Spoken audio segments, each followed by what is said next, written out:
Good morning મિત્રો, કેમ છો બધા મજામાં? મારું નામ છે અશ્વિન અને આ બ્લોગમાં તમારું સ્વાગત છે. અત્યારે સવારે હું ઉઠીને બહાર આવ્યો ત્યારે મારા દાદા જાગી ગયા હતા અને એક બાજુ જોયું તો મારી મમ્મી ગાય દોતી હતી અને ત્યાંથી હું ચાલીને ગયો મારા બીજા ઘરે અને બીજા ઘરે જતા ત્યારે પપ્પાએ અચાનક ટવકો પાડ્યો મને અને કીધું કે રેડલો છોડો. રેડલો છોડતાની સાથે જ કેવો ભાગવા માંડ્યો જુઓ.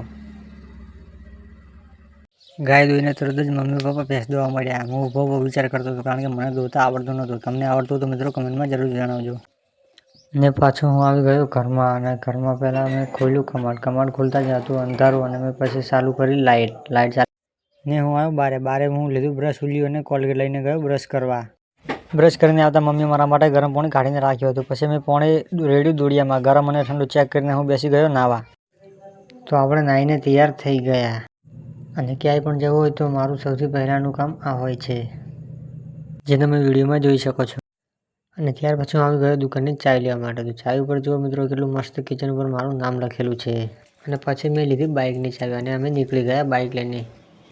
ત્યાર પછી હું અને મારો ભાઈ બંને નીકળી ગયા બાઇક લઈને દુકાને જવા માટે.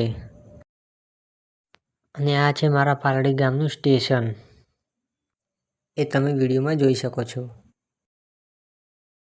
અને ફાઇનલી હું આવી ગયો દુકાને આવીને શટરના ખોલ્યા 2 તાળા. તો મિત્રો આ છે મારી દુકાન અને દુકાનનું નામ છે સેમોજ કટલરી અને ફૂટવેર જનરલ સ્ટોર. તમને મિત્રો દુકાન કેવી લાગી કમેન્ટમાં જણાવવાનું ભૂલતા નહીં. અને આજે હતો રવિવાર તો મેં વિચાર્યું મારા ભાઈને દુકાને બેસાડીને ચલો હું મંદિરે માતાના દર્શન કરતા આવું. તો હું નીકળી ગયો માતાના મંદિરે દર્શન કરવા.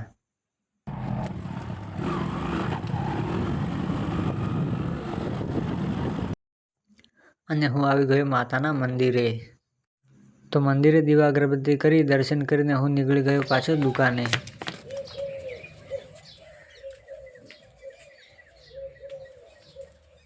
તો દુકાને આવીને મેં કરી પછી અગરબત્તી. અને આ બ્લોગ તમને મિત્રો કેવો લાગ્યો તે કમેન્ટમાં જણાવવાનું ભૂલતા નહીં.